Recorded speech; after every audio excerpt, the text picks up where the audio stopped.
Karen Wai, and I'm the lead author of this paper, which is a case series of feasibility considerations that impact operational delivery strategy in the highly competitive rheumatoid arthritis space in Asia. And as alluded in the title of the paper, the main objective is to showcase that some of the many factors that have to be considered when planning the execution of a clinical trial.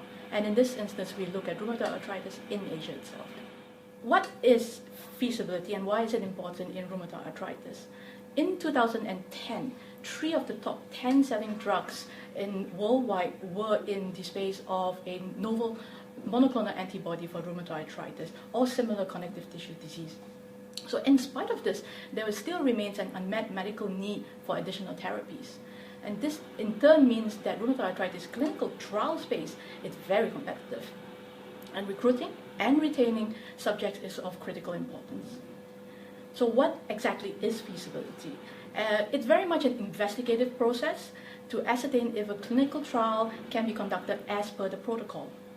Data for the feasibility assessment comes both from internal as well as external factors. And what you find is internally, you're looking at how well a clinical trial has been performing in a particular trial of similar indications. External data sources could come from commercial databases, public databases, and also surveys out to investigators. There are 6 points illustrated by the case series.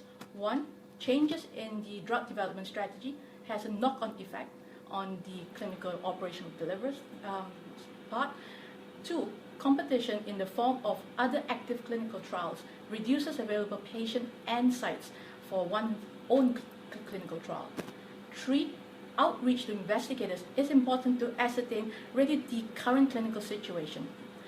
4, knowledge of drug reimbursement status in the country is often crucial to how you and whether you would select that country.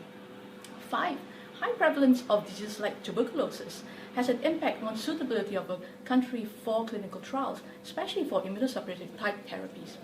And last but not least, regulatory startup timelines is also a very important factor. In conclusion, feasibility recommendations are based on an analysis at a very specific point in time.